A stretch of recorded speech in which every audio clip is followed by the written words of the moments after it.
Alors là, incroyable, une victoire de Valtteri Bottas.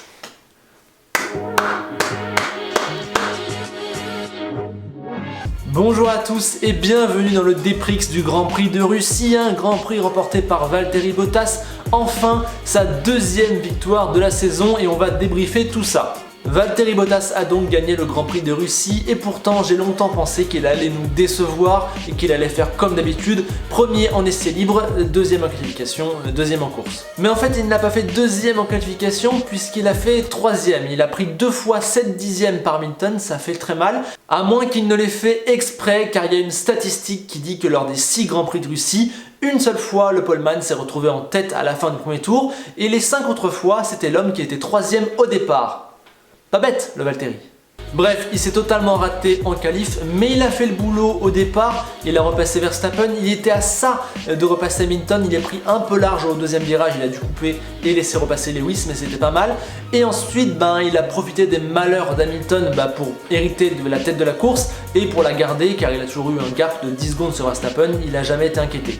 Il fait pas non plus la course de l'année, mais il avait un bon rythme et les erreurs d'Hamilton ont fait le reste. Et je pense en plus que si Hamilton n'avait pas eu la pénalité, Bottas aurait quand même gagné, car Valtteri avait la meilleure stratégie. Hamilton a terminé à 20 secondes et non pas à 10. Mais du coup au final, à cause de sa Q3 ratée et de sa course qui n'est pas non plus sensationnelle, je ne lui mets que 16 pour un vainqueur de Grand Prix, ça peut paraître peu, mais enfin du positif, enfin les choses tournent en sa faveur, il prend 26 points, voilà c'est pile ce qu'il fallait faire, on en parlait dans la vidéo de vendredi.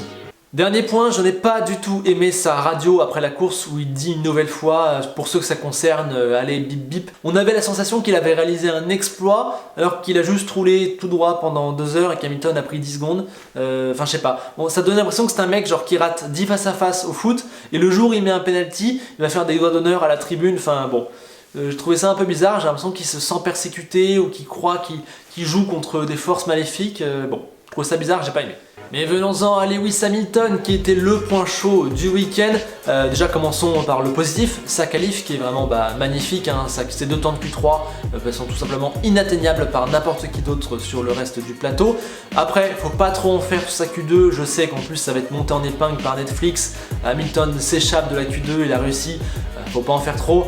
Il ne pouvait que passer en Q3, même si voilà, à cause des faits de course, des faits de Vettel, etc., ça a été chaud niveau timing, mais c'est pas un exploit qui passe en Q3, c'était juste chaud et sympa à regarder, mais il faut pas non plus en faire une montagne.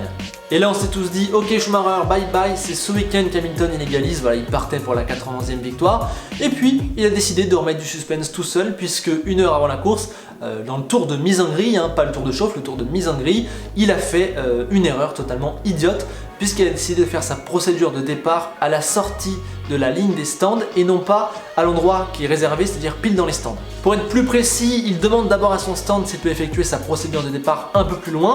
On lui répond oui, en pensant qu'il va se décaler de quelques mètres, mais c'est déjà une erreur parce que s'il avait dépassé la ligne seulement d'1 mètre, il aurait déjà été pénalisé. Et Lewis en plus, lui, il va faire sa tentative tout au bout de la ligne droite, là où tout le monde est déjà à pleine balle. Du coup, il prend 2 fois 5 secondes, une fois car il a fait la procédure au mauvais endroit, ce qui est interdit, et une deuxième fois parce qu'il s'est arrêté à un endroit dangereux où il n'avait pas à s'arrêter. Donc les 2 pénalités sont juste logiques. Bon, ça c'est les faits, mais j'ai énormément de mal à les comprendre. Je me demande comment Lewis Hamilton pouvait ignorer cette règle. Tous les week-ends, même ce week-end-là, vendredi, samedi, il a fait des procédures de départ. Il ne pouvait pas ignorer l'endroit où se font les procédures. Donc je ne comprends pas qu'il ne connaisse pas la règle. Même après la course, il maintient qu'il ne connaît pas la règle. Soit il est de mauvaise foi, soit c'est juste une immense faute en fait. Je me demande aussi comment ça se fait que ça ne l'ait pas dérangé de s'arrêter en pleine ligne droite, il a trouvé ça totalement normal, et comment il ne peut pas être d'accord avec les stewards, il n'y a juste pas de débat. En plus, il a été surpris quand on lui a annoncé à la radio, ce qui me laisse penser qu'il a pris le départ sans savoir qu'il était sous enquête, alors que ça faisait déjà 45 minutes qu'il était sous enquête et que tout le monde le savait dans le paddock. Bref, c'était une situation vraiment très bizarre et encore une fois, Mercedes fait une erreur un peu chelou comme il avait fait à Monza avec Hamilton. Bref, ce côté un peu je suis persécuté, je vais pas y arriver, le monde est contre moi, ça faisait longtemps qu'on n'avait pas vu ce Lewis Hamilton là, c'est le Lewis qu'on n'aime pas, le Lewis qui a eu des soucis en début de carrière. Bref, donc c'était pas terrible. En plus, il n'avait, je pense, pas le rythme, il ne finit pas à 10 secondes, quoi. Au final, il finit à 20 secondes. Donc au final, on peut se dire que la pénalité ne l'a pas pénalisé. Au final, il n'a pas fait perdre la course, il aurait fait 2e ou 3e. Sans la pénalité, c'est Bottas qui aurait gagné. Donc voilà, il n'avait pas le rythme. Donc on a vraiment vu le mauvais Lewis ce dimanche, il a raté son dimanche. Du coup, je lui mets qu'un 13. Et du coup, quand une Mercedes a un problème, on a Verstappen qui s'intercale. En qualif, c'est car Bottas s'est totalement raté. Et en course, c'est car Hamilton a eu plein de déboires. Pour autant, je ne lui aurais pas donné le titre de pilote du jour. Je trouve que voilà, sa course, elle est bonne. Il peut pas faire mieux. Il a été très régulier, c'est très bien. Il fait un week-end à sa mesure, mais c'était pas non plus exceptionnel. Voilà, il n'a pas fait d'exploit. Donc voilà, mais au final, malgré les problèmes que Red Bull semblait afficher en début de week-end, il finit avec un podium. En plus, c'est la deuxième place. Encore une fois, il est là quand Mercedes ça va pas, et je lui mets un beau 16,5. En revanche, ce n'est pas du tout le même bilan pour Albon, pour qui le week-end russe fait très mal. Je pensais sincèrement qu'il aurait du mieux après son podium au Mugello, mais là il a galéré tout le week-end. Voilà, sa qualif, elle n'est pas du tout au niveau. Il passe de justesse en Q3, il est derrière Gasly, il prend 1 seconde 2 je crois par Verstappen. Bref, voilà, ça va pas. Son départ il est pas bon, il fait partie des perdants du premier tour, et après il se bat au Grand Prix pour finir par remonter jusqu'à la 10e place. Preuve qu'il a du rythme quand il peut. Donc voilà, c'est vraiment pas bon. Alors encore une fois, il a des circonstances atténuantes, je suis d'accord, je suis le premier à les rappeler chaque week-end, mais là c'était beaucoup trop.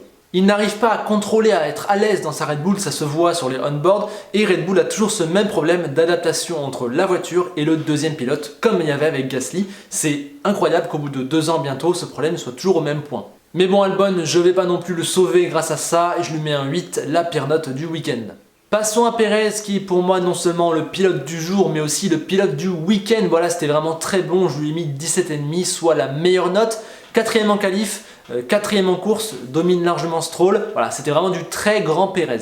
Au départ, il s'est fait passer par les 2 Renault, mais il a fini par leur faire un overcut et après, son rythme a fait la différence, il n'a jamais pu être rattrapé et c'était juste parfait. Bravo Checo. Quand il est comme ça, on en vient à regretter qu'il ait été viré de son siège alors qu'il avait un contrat, surtout quand on voit les performances de celui qui l'a viré.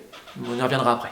Son coéquipier Stroll partait sur un week-end plus dur à juger, il était derrière Perez un peu tout le temps, mais sa qualif elle a été gênée par un problème mécanique, donc on ne peut pas lui imputer la mauvaise performance. Il prend un excellent départ, il remonte 7e, 8e, mais il se met dehors. Donc bref, à chaque fois il a des circonstances atténuantes. D'ailleurs le crash avec Leclerc, parlons-en, est-ce un incident de course? Je suis un peu mitigé, on voit Leclerc qui veut prendre l'intérieur, mais il glisse un peu, il touche le vibreur, le boudin intérieur, et du coup il arrive vite sur un Stroll qui lui est à l'extérieur et emmène plus de vitesse. Les deux roues se touchent, Lens perd le contrôle et voilà, c'est déjà dans le mur. Pour moi, on est à la limite entre l'incident de course et la faute de Leclerc. Voilà, on a Leclerc qui est sur l'intérieur, qui le bloque, il est jamais devant. Stroll, lui, peut pas être plus à l'extérieur. Donc c'est plus la faute de Leclerc que de Stroll, c'est clair. Je pense qu'il aurait dû à minima avoir une enquête ouverte. Je comprends pas qu'il n'y ait même pas une enquête ouverte. Et je vais dire que si Leclerc avait pris 5 secondes, ça m'aurait pas choqué. J'aurais pas trouvé ça scandaleux du tout. Mais je comprends qu'il n'y en ait pas. Au final, pour Stroll, je lui mets non noté. Voilà, il y a un problème en qualif et en plus en course, il se fait détruire alors que c'est pas sa faute. Donc voilà. Mais ce que j'ai pas aimé, c'est qu'encore une fois, il est sur courant alternatif. Au Mugello, il a été dominateur, largement la meilleure Racing Point. Et là, c'était l'inverse, c'était Perez. Donc j'ai hâte qu'il fixe un peu ça, qu'il soit plus régulier. Et je veux que dès le week-end prochain, il nous montre qu'il est vraiment un candidat à la 4e place du général. Et Ricciardo a encore une fois été juste irrésistible, voilà, super week-end, super attitude, il fait une très bonne qualif où il passe à rien de la 4e place avec Perez. Son départ il est génial, il double à la fois Verstappen et Ocon, il est 3e pendant un moment, mais en 2 virages il perd tout parce qu'il essaie de défendre sur Verstappen, donc il perd la position et derrière Ocon en profite, donc il repasse 5e. Son premier relais a été un peu plus difficile, un peu en retrait, mais ensuite au 2e relais il a montré qu'il était la meilleure Renault. Renault a eu raison de faire un driver swap et de laisser repasser devant, il a réussi à passer Vettel en seulement 2-3 tours et ensuite son rythme a été excellent. J'ai aussi adoré son attitude, voilà, il prend une pénalité pour avoir dépassé les track limits au niveau du virage 2 et il dit ok je vais aller plus vite, voilà, et au final il met un gap de 12 secondes je crois sur Leclerc et il garde sa 5e place, donc grand bravo. Je lui mets un 17, 2e meilleure note du week-end. Il revient à 2 petits points de la 4e place de Lando Norris et je pense qu'il s'affirme comme le grand favori pour gagner cette 4e place à la fin du championnat. Pour Ocon, je suis plus mitigé car ce week-end il a montré 3 facettes. Tout d'abord la facette normale qu'on lui connaît à 2-3 dixièmes de Ricciardo, ce qui n'est pas non plus honteux, ça va, c'est acceptable. Ensuite, son meilleur visage, super départ. 4e, tient le rythme de Verstappen avec un super premier relais. Et ensuite, le visage qu'il ne faut pas montrer en 2e relais, coincé derrière Vettel, incapable de dépasser, oblige Renault à faire un driver swap et finit au final assez loin de Ricciardo et de Perez alors qu'à la base il était devant eux. C'est frustrant parce qu'à cause de sa 2e partie de course, il passe d'un excellent résultat à un bon résultat. Mais bon, au final, c'était un bon week-end pour Esteban, je lui mets un 14. Je fais une parenthèse sur Renault qui vraiment était excellent ce week-end, super rythme, il jouait la 3e place du constructeur avec cette voiture-là, mais le problème c'est les arrêts au stand et la stratégie. Qui s'occupe du gap pour les arrêts au stand chez Renault? Sincèrement, c'était catastrophique, ils s'arrêtent beaucoup trop tôt, du coup ils ressortent derrière Vettel, un Vettel qui les a bloqués pendant une quinzaine de tours je crois, du coup Perez en a profité pour passer les deux pilotes et Leclerc pour passer Ocon, donc au final ils passent à cause de leurs propres erreurs, ils passent d'une P4 P5 à une P5 P7. Voilà, c'est des gros points perdus simplement par la faute de l'équipe et non pas du potentiel de la voiture, et ça c'est très dommage. Avec 17 sur 20, Charles Leclerc est dans mon top 3 des pilotes de ce week-end. Voilà, bravo à lui, il a fait une super course. Encore une fois, il a maximisé la performance de sa pauvre Ferrari et il a donné l'impression d'avoir fait un exploit avec sa 6e place. Et pourtant, il l'a dit lui-même, il n'était pas du tout à l'aise en essai libre, mais à partir de la qualif, ça a été mieux, c'était là où ça compte et c'est là où il a été mieux. Voilà, il passe à rien de la Q3, mais au final, ça lui donne la bonne stratégie pour le lendemain où il fait un super premier tour. Bon, il y a le petit litige avec Stroll qui est le seul bémol de son week-end, et après, il était placé 7ème, il a eu un super rythme avec les médiums. Ferrari a très bien géré sa course, il s'arrête au bon moment, il ressort devant Ocon, il garde la place, il fait 6ème avec sa Ferrari, voilà. Grand bravo, on a revu le Leclerc de l'Autriche, le Leclerc de Silverstone, c'est-à-dire le Leclerc qui a un pur talent et qui arrive à le montrer malgré une voiture difficile. Oui Pierre, je t'appelle, j'ai un problème. Ferrari, ils avaient engagé qu'une seule voiture ce week-end? Non? Ah merde! Vettel termine, il me semble, 14ème après une course où plus que jamais la comparaison avec Leclerc a été extrêmement douloureuse. Voilà, c'était juste catastrophique. Là c'était vraiment très grave, il prend 5-6 dixièmes d'écart en qualif comme d'habitude. Là en plus il se crache, son départ il est raté et sa course il la passe entre les Haas, les Williams et les Alpha quand son coéquipier joue avec les Renault. Je vais te dire franchement, son niveau il est indigne de sa stature et en plus pour moi il n'a aucune excuse. Il n'aime pas le style de pilotage de la voiture. Ok, mais ça n'explique pas un tel écart et tu dois être capable de t'adapter en tant que quadruple champion du monde, surtout quand ton coéquipier, lui, y arrive. Il n'en a plus rien à faire de courir chez Ferrari, il a déjà la tête à Aston Martin. Oui et non, car en début de saison, quand il devait sauver sa place, il était déjà aussi mauvais. Et en plus, c'est très grave s'il n'en a plus rien à faire de courir dans une écurie de Formule 1. Ferrari ne l'aide pas, ça je suis absolument pas d'accord. Seb il a le droit de dire ce qu'il veut à Ferrari et de faire le setup que lui il veut. Ses ingénieurs sont toujours là, il n'y a qu'à écouter les team radio, ils sont là pour lui à chaque tour, à chaque fois. Et quand bien même Ferrari serait plus tourné vers Leclerc, ce qui est faux, ça n'expliquerait pas une telle différence, surtout quand tu es 4 fois champion du monde. Bref, week-end catastrophique, je lui mets 8 comme Albon, la pire note. Et comme je l'ai dit dans la vidéo sur Aston Martin, va quand même falloir qu'il se bouge sacrément pour prouver qu'on méritait de virer Perez pour lui faire de la place. Va vraiment falloir qu'on voit un Vettel 8.0. Passons à un pilote qui a fait un bon week-end, Daniel Kvyat. Il a fait pile ce qu'il faut pour se sauver, proche de Gasly en qualification et une course solide sans accroc avec un très bon rythme. Il a été aidé par la stratégie décalée qui lui permet de remonter dans le peloton et de marquer des gros points, mais quand même, sans lui, sans son rythme, sans sa course, sans accroc, rien n'aurait été possible. Le petit bémol, c'est de ne pas avoir dépassé Ocon en fin de piste, ce qui vraiment lui aurait donné un petit bonus sur son week-end, mais c'était très bien, c'était pas non plus exceptionnel ou fantastique, mais c'est ce qu'il faut faire et je lui mets un beau 15. Pierre Gasly aura la même note avec un 15 car il a fait un très bon week-end encore une fois, devant en qualif où il va jusqu'en Q3, très bon premier relais, très bonne fin de course, mais en fait son problème à Pierre Gasly ce week-end, c'est qu'il est passé en Q3. Encore une preuve que cette règle des pneus pour la Q3 est totalement débile, car le pauvre Gasly, qui a été meilleur que les autres et qui a réussi à passer en Q3, il a été pénalisé en course parce que du coup il était obligé d'avoir la mauvaise stratégie. C'est idiot. Il était 7ème avant son arrêt, à cause de tout ça, il peut jouer que la 10ème, 9ème place. Un peu bloqué derrière Kimi, il fait le choix de repasser au stand pour mettre des médiums et repasser sur la piste Albon et Norris pour aller chercher sa 9ème place avec brio. J'ai adoré son attitude à la radio encore une fois. Grand bravo à Pierre, c'était encore une très belle course. Dommage que malheureusement la stratégie l'ait tué. Giovinazzi a été devant Raikkonen tout le week-end et fini à la porte des points. C'est pas mal. Je vous l'accorde, c'est pas incroyable, mais il a tiré son épingle du jeu avec une voiture qui était plutôt galère et ça mérite d'être récompensé par un 13. À croire que ce n'était pas le bon week-end pour égaler les records, Kimi Raikkonen a vraiment vécu un week-end cauchemardesque, pas bon en qualif, il part dernier à cause d'une erreur, son départ il est pas bon, sa course elle est vraiment moyenne, il n'avait pas de rythme et il finit très loin, il mérite pas plus que 10. Bravo aux pilotes As qui, avec une voiture très difficile, ont réussi à s'illustrer. Ils ont fait une course plus haut que d'habitude. Je crois que Magnussen gagne 9 places dans le premier tour et Grosjean 6, donc c'était cool. Magnussen a été un peu meilleur que Grosjean sur l'ensemble de la course avec un meilleur rythme, il a mieux tenu, du coup je vais lui mettre un 13. Grosjean lui a été meilleur en qualif.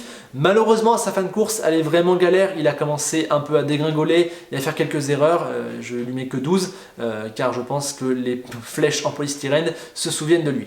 Russell avait encore une fois atteint une magnifique Q2 mais encore une fois en course, il y a un raté. Voilà, il était pris dans les grands perdants du premier tour, mais c'est pas la première fois et encore une fois il ne concrétise pas sa Q2. Du coup je vais dire qu'il me laisse encore sur une déception en fin de week-end. Il y a qu'au Mugello au final où sa course a été égale à sa qualif, du coup je peux lui mettre que 11,5. Latifi finit devant Russell grâce à une course sans accroc et c'est la seule chose positive de son week-end, de ne pas s'être accroché avec quelqu'un. Sinon après, il s'est sorti en essai libre, il a abîmé le nouvel aileron arrière de Williams, il a pris 1 seconde 1 par Russell en qualif, bref, c'est trop loin du compte et je lui mets 9. Et je me rends compte que je n'ai pas encore parlé des pilotes McLaren, tout simplement parce que l'écurie a été aux abois ce week-end. Ça s'est vu notamment avec Norris, qui pourtant avait les nouvelles améliorations. Un nouveau-né qui semble moins bien marcher que l'ancien, car Sainz a l'air d'aller plus vite, donc c'est bizarre. Norris, lui, il a été dans les perdants du premier tour et sa qualif a été un peu difficile. Mais j'ai beaucoup aimé son attitude, ses dépassements, ses belles manœuvres dans le fond du peloton. Donc je vais lui mettre un beau 12,5. Voilà, c'est pas un bon week-end pour Norris, on ne peut pas dire ça. Mais il a sauvé les meubles grâce à 2-3 trucs. Pour Sainz, malheureusement, la course a encore une fois été courte. Il marque encore une fois 0 points. Mais cette fois, c'est un peu plus de sa faute. D'abord, notons sa superbe qualif. Encore une fois, je le répète. Et ensuite, parlons de son crash. Alors voilà, il est à la bataille avec, il me semble, les 2 Racing Point et la McLaren de son coéquipier Norris au premier virage. Il tire tout droit car il est un peu poussé par Perez. Il pense qu'il n'a pas l'espace pour passer. Il tire tout droit au virage. Et là, on a un double problème.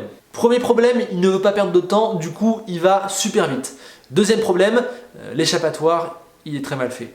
Vu qu'il a coupé le virage tard, il arrive avec un angle de 0 degré pour prendre cette fichue chicane en plastique et du coup il prend le gros mur qu'il attend derrière parce qu'il a tout simplement pas d'angle pour prendre son virage correctement. Alors oui, au passage, super idée de mettre un truc aussi serré avec un gros mur en béton juste derrière. Comme ça, si un pilote se rate, il se prend le mur. Franchement, l'échappatoire, il était débile et très dangereux. Et encore une fois, j'en ai marre de ces histoires de track limit. Pourtant, c'est super simple. Tu mets de l'herbe, personne n'y va. Tu n'as pas à juger 25 000 cas par Grand Prix. Bref, c'est nul. Tu passes ton temps, ton week-end à parler de ça. Ça rend les choses vachement ridicules. Alors qu'avec de l'herbe, mais personne n'y va dans cet échappatoire du virage 2. Ou alors si quelqu'un y va, il perd vraiment du temps. Il casse pas un cône, il tape pas le mur et il reprend sa place dans la course en ayant perdu du temps, ce qui est normal. Tu mets de l'herbe au virage 2 en Russie, tu mets de l'herbe à la Parabolica à Monza et je t'assure que tu n'as plus aucune discussion et même tu te facilites ton week-end en tant que commissaire parce que tu n'as pas à juger des centaines de cas par week-end. Bref voilà, c'est lourd. Mettez de l'herbe quoi, où est le problème? En plus les pilotes préfèrent, je vois pas où est le problème. C'est même pas dangereux niveau sécurité quoi.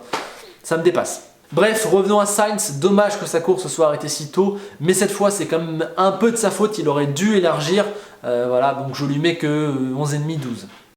Passons maintenant aux notes des écuries et je mets seulement 14 à Mercedes qui ne réalisent pas de doublé malgré le fait qu'ils ont la meilleure voiture du plateau et de loin, et en plus il y a une grossière erreur avec Hamilton. 14,5 à Red Bull, toujours les mêmes soucis, toujours une deuxième voiture assez lente, mais ils ont fait mieux que prévu en Russie et ils chopent une belle deuxième place. 16,5 à Racing Point, ils avaient le rythme de la troisième force du plateau, ils ont fait aucune erreur, cette fois ils ont réussi la stratégie, bravo. 15 pour Renault, excellent en termes de rythme, mais malheureusement il y a des petites accros qui les font passer d'un résultat P4 P5 à un résultat P5 P7. Dommage. 10 pour McLaren, ils avaient déjà eu des avertissements, là c'est le coup de trop, aucune voiture dans les points, pas le rythme de Renault et de Racing Point, ça commence à faire très bizarre pour une écurie qui joue la troisième place, d'abord ce genre de rythme, en plus les améliorations n'ont pas l'air de marcher, attention, attention, Norris l'a dit, il y a beaucoup de boulot à faire.